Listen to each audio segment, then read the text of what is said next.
Okay, good afternoon, everybody. I know we're starting just a few minutes late. We are time constrained today, so I'll pass it right over to the Secretary for opening comments. I will be moderating. Please limit follow-ups if you can. Mr. Secretary. Thanks, John. I'm going to speak briefly and then turn it over to the chairman for an operational update.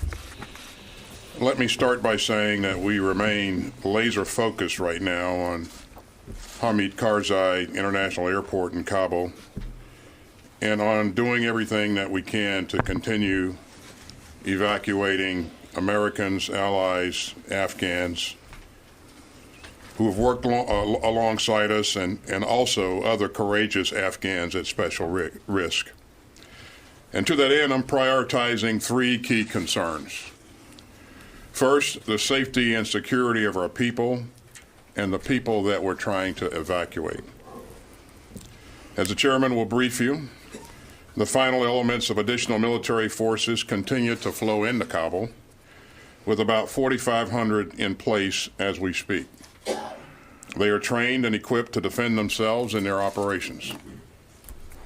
There have been no hostile interactions with the Taliban, and our lines of communication with Taliban commanders remain open, as they should be. My second focus is maintaining security at the airport itself. In concert with forces from our allies, our troops have set up defensive positions around the airport, and the airport is able to function safely. Now, we don't take this for granted, and I continue to be in daily contact with General McKenzie and commanders on the ground to make sure that they have what they need to keep it safe. My third area of focus, of course, is the pace, increasing the flow of aircraft and people out of Kabul. And we've flown out several thousand since the 15th of August, and our goal is to be able to increase our capacity every day going forward. And as we build out this capacity, we're working hand in glove with the State Department, which is leading the whole of government effort to notify and process American citizens who are leaving, and to urgently identify and process Afghan applicants as well. We've dispatched small military teams to two of the airport's gates to assist the State Department consular efforts as they evaluate and process individuals seeking entry. And we expect to be able to augment that capability in the coming days. This is truly a team effort across the interagency. And throughout all of this, our U.S. service members are making exceptional efforts under challenging circumstances and showing their humanity and their compassion. So I want to thank them for their skill and their professionalism. It's not lost on me that even as we conduct this very important mission, we also continue to help our fellow Americans deal with a new surge in the pandemic, and the citizens of Haiti deal with the aftermath of an earthquake. Let me also thank General McKenzie and Rear Admiral Vaisley, who is the commander of U.S. Forces Forward, and Major General Donahue of the 82nd Airborne Division, and Brigadier General Sullivan for their leadership at this critical time. It is making an enormous difference. And they know, as I do, that there's a lot of work to be done yet. Now, all of this is very personal for me. This is a war that I fought in and led. I know the country, I know the people, and I know those who fought alongside me. And as I said, we have a moral obligation to help those who helped us. And I feel the urgency deeply. So I want to end with a word for the force and our military. I know that these are difficult days for those who lost loved ones in Afghanistan and for those who carry the wounds of war. Especially now, we mourn those who made the ultimate sacrifice in Afghanistan. And let me say to their families and loved ones, our hearts are with you. And the U.S. military stands as one to honor those we've lost. Now, Afghan war veterans aren't some monolith. I'm hearing strong views from all sides on this issue, and that's probably the way that it should be. What's important is that each of us will work our way through this in our own way. And we need to respect that, and we need to give one another the time and space to help do it. Our greatest asset as a nation is the extraordinary men and women who volunteer to keep us all safe and their families. We honor your service, we understand your sacrifice, and we will never forget it. And so with that, I'm going to turn it over to General Milley, who can talk about where we stand operationally. Good afternoon, everyone, and thank you, Mr. Secretary. What I'd like to do is give you an overall situation update as of today and what our next steps are. Currently, the United States military is focused on the specific mission of conducting a non-combatant evacuation operation from Afghanistan. This is likely to be probably the second largest NEO conducted by the United States.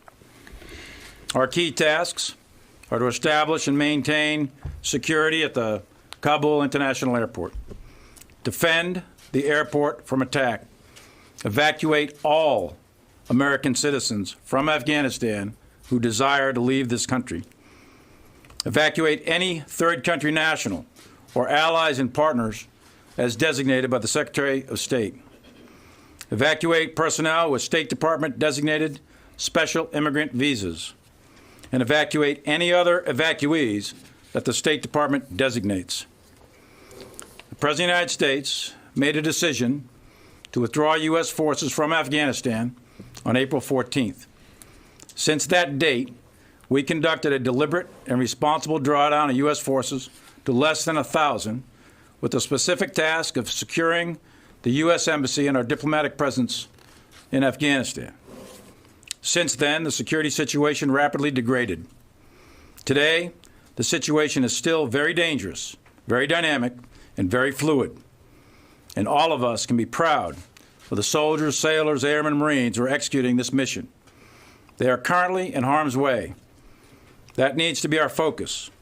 There'll be plenty of time to do AARs, but right now, our mission is to secure that airfield, defend that airfield, and evacuate all those who have been faithful to us. There'll be many postmortems on this topic, but right now is not that time. Right now, there are troops at risk, and we are the United States military, and we fully intend to successfully evacuate all American citizens who want to get out of Afghanistan. All American citizens who want to get out of Afghanistan. They are our priority number one. In addition, we intend to evacuate those who have been supporting us for years, and we're not going to leave them behind. And we will get out as many as possible. Our troops in Kabul are taking high risks to accomplish that mission. Every minute, these troops are on the ground, making difficult decisions with incredible skill, incredible bravery, and incredible valor. Currently, the security situation at the airport is stable. However, there are threats, and we're closely monitoring those. At any moment, they could happen. We can identify them. If we identify them, we will take immediate military action without hesitation in accordance with our rules of engagement. And the Taliban and every other organization in that country knows it. The Taliban are in and around Kabul right now, but they are not interfering with our operations. Through the State Department, the Taliban are facilitating the safe passage to the airport for American citizens, that is, U.S. passport holders. We also have a risk, as you saw the other day, of unarmed innocent civilians massing on the airfield where they became a safety hazard to our airplanes, our air crews, and also to themselves. And we currently have that situation under control inside the airfield. There's many other risks out there, and the troops are dealing with those every single day in this volatile environment, which can and likely will change rapidly. Let me make one comment on the intelligence, because I'm seeing all over the news that there are warnings of a rapid collapse. I have previously said from this podium and in sworn testimony before Congress that the intelligence clearly indicated multiple scenarios were possible. One of those was an outright Taliban takeover following a rapid collapse of the Afghan security forces and the government. Another was a civil war. And a third was a negotiated settlement. However, the time frame of a rapid collapse, that was widely estimated and ranged from weeks to months and even years following our departure. There was nothing that I or anyone else saw that indicated a collapse of this Army and this government in 11 days. Central Command submitted a variety of plans that were briefed and approved by the Joint Chiefs of Staff, the Secretary of Defense, and the President. These plans were coordinated, synchronized, and rehearsed to deal with these various scenarios. One of those contingencies is what we are executing right now. As I said before, there's plenty of time to do AARs and key lessons learned and to delve into these questions with great detail. But right now is not that time. Right now, we have to focus on this mission because we have soldiers at risk. And we also have American citizens and Afghans who supported us for 20 years, also at risk. This is personal, and we're going to get them out. And we in uniform have a deep commitment to this mission. Now, let me give you an operational update. The security situation, as I said, is currently secure at this time. And since 12 August, we've deployed 2 United States Marine battalions, 1 battalion from the Minnesota National Guard. All 3 of those were pre-positioned in theater, CENTCOM AOR, as part of the contingency planning. In addition to that, we alerted, marshaled, and deployed the 82nd Airborne Division headquarters and a brigade of the 82nd Airborne Division consisting of 3 airborne infantry battalions and associated enablers. And finally, there was an infantry battalion from the 10th Mountain Division securing the U.S. Embassy in Kabul. In addition, we are operating on the ground with a variety of special operations forces. That, in combination with our ground forces, we have some of the best soldiers and Marines the world has ever seen.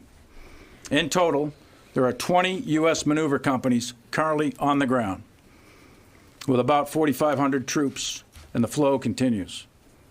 The President has authorized, as you all know, up to 6,000. On top of them is the United States Navy and Air Force. We have multiple squadrons of F-18s, AV-8s, F-16s, AC-130s, B-52s, and MQ-9s. We have a significant amount of rotary wing aviation on the ground, including attack and lift helicopters. In addition, we are working with our allies and partners. There are British infantry rifle companies, along with British Special Forces on the ground working with us. There's also Turkish Security Force, and there are other international special operations forces. This force is capable of extracting a significant amount of people on U.S. Air Force aircraft.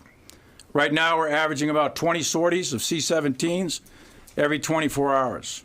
We have the capability to significantly increase that throughput as the Department of State makes evacuees available. As the Secretary said, we've already evacuated approximately 5,000 people, and we intend to increase it. In addition to the military airflow, there's a variety of commercial and charter flights taking out evacuees on behalf of various other countries and NGOs. The military side of the airfield is open, and the civilian side of the airfield is also open. And we intend to keep them both open for military, commercial, and charter flights. One caveat on the civilian side, however, is that the airframes have to come in by visual flight rules only, and a NOTAM has gone out to all the air crews. The State Department is working to rapidly increase the flow of passengers available to get out on the aircraft, and we are fully supporting them with our military personnel at the entrance gates. In this highly dynamic environment, there's a number of unexpected challenges that can and likely will continue to occur, and we rely heavily on the talent, skill, and training of our troops. We've got great people across all the ranks and services out there right now on this mission. In addition to Afghanistan, which is clearly our main effort, we're also conducting humanitarian assistance operations in Haiti in the aftermath of a 7.2 magnitude earthquake with a significant loss of life. And on the West Coast, we're fighting wildfires, and we continue to conduct COVID support and other operations around the world. As we reflect on these difficult and challenging times, every soldier, sailor, airman, Marine, Coast Guardsman who's fought or conducted operations in Afghanistan, almost 800,000, should hold their head high. For more than 20 years, we have prevented an attack on the U.S. homeland. 2,448 lost our lives. 20,722 were wounded in action, and many others suffered the unseen wounds of war. To each of them, I want you to know personally that your service mattered. As the Secretary said, for both he and I, this is personal, and I know it's personal for each and every one of you. Thank you. Okay, we'll go to questions. Bob. Thank you, John. I have a question for each of you gentlemen, if I may. Mr. Secretary, you mentioned the urgency of ramping up the pace of the evacuation.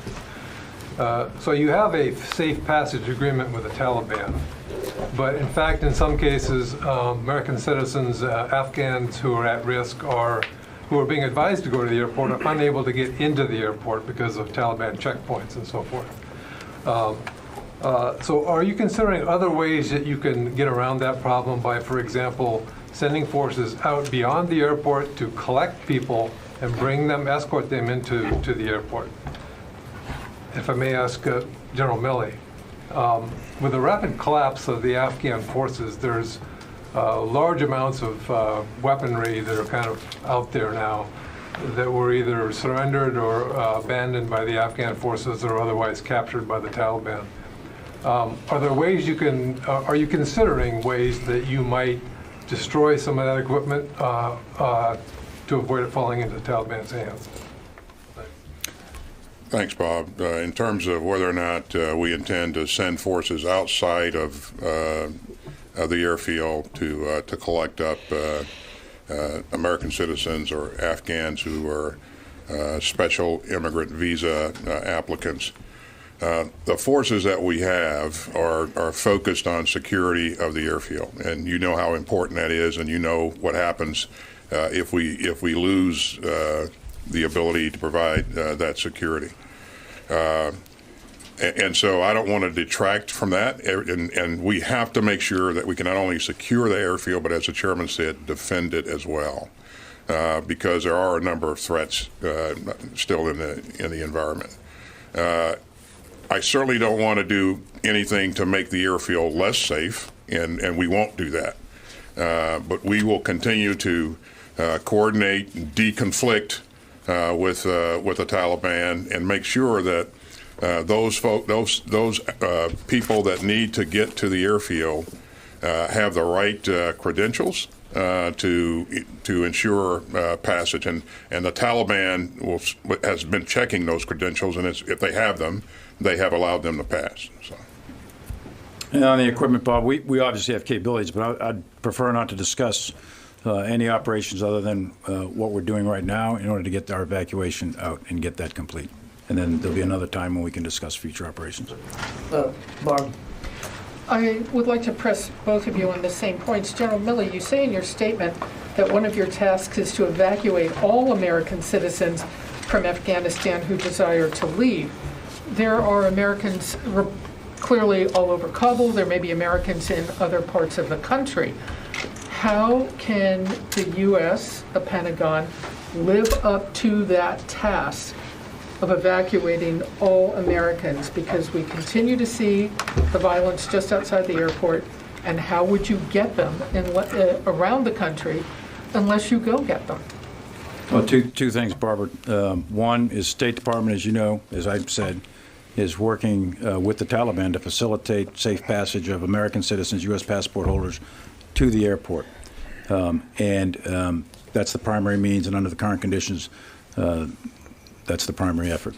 We have capability to do other things if necessary. Well, can I ask you what that means? Because you also said there were international special forces there that have a capability to extract, and those words suggest very clearly in the military realm you would go get people.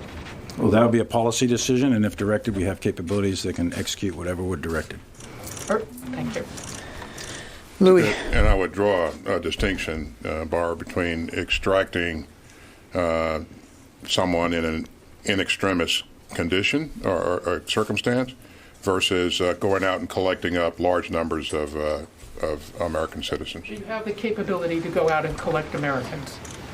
We don't have the capability to go out and collect up large numbers of people, Barb. Louis, go ahead. For both of you, if I could. You have 5,000 U.S. military personnel on the ground securing the area. You have small groups, potentially, of Taliban fighters outside there who are holding up potentially the second largest NEO that could be undertaken. You have the capability to get there, but how do you get those people inside so that they can actually get on those planes? And both of you have served in major command roles inside Afghanistan. Did you not see the possibility that the Afghan security forces were not up to this fight? We continue to work with the State Department officials on the ground to improve the procedures, at the entry points to make sure that we can speed up the process of getting people in and move them onward. And so the state is deploying more consular officers to be able to help with that. As I stated earlier, we're going to push more military assistance down to the entry points to facilitate these efforts. But we're really working hard to get as many people through as possible. And quite frankly, it's obvious we're not close to where we want to be in terms of getting the numbers through. So we're going to work that 24 hours a day, 7 days a week, and we're going to get everyone that we can possibly evacuate it. And I'll do that as long as we possibly can until the clock runs out or we run out of capability. And also about the Afghan security forces, did you feel that they were ever up to this fight, or did you not see this coming, that they were not up to the fight? Well, I stood behind this podium and it said that the Afghan security forces had the capacity, and by that I mean they had the training, the size, the capability to defend their country. This comes down to an issue of will and leadership. And no, I did not, nor did anyone else, see a collapse of an army that size in 11 days. Idris. Thank you. So if August 31st is the end date, at what point does the military need to start thinking about and carrying out its own retrograde to meet that deadline? And secondly, do you believe or do you regret not starting the evacuation a bit earlier, even by a day or two, to sort of get ahead of the curve? So that's a great question. At what point do we start thinking about having to retrograde our own capabilities? That's actually the point before we put them in there. We know that we got to have the right mix of capabilities on the ground. We don't want to put excessive materials on the ground that are not relevant to what we're doing, and we have to develop a detailed plan and to retrograde our equipment and our people and synchronize that plan with our efforts to get as many people out as fast as we can, with the time that we have available. So that work is something that we started thinking about very early on, and that's something that we'll continue to think about and develop detailed plans for. And regretting not starting the evacuation even a few days earlier. Who's that for, Idris? Either one. We make plans for a number of things, and clearly, as the chairman pointed out, as we did detailed planning throughout, we recognize that there might be a point in time when we have to conduct a NEO. So we position all the right forces in theater to be able to do that. We put forces on standby in the United States to support that, and of course, we also were in support of the state-led SIV applicant process throughout. So, in terms of doing everything that we could at the right time, I think we have been pretty prudent in terms of thinking ahead and planning for contingencies, and we're executing one of those plans right now. So. Helene? This question is for both of you, and I'd like for both of you to answer. it seems like, I know we keep harping on the same thing, but it feels like the video is not matching the audio right now. It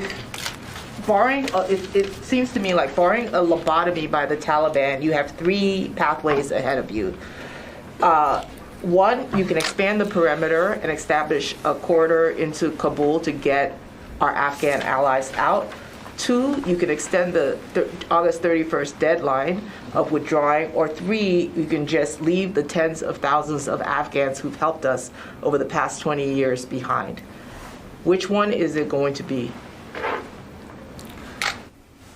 Well, first of all, as I said, Helene, we're going to evacuate everybody that we can physically possibly evacuate, and we'll conduct this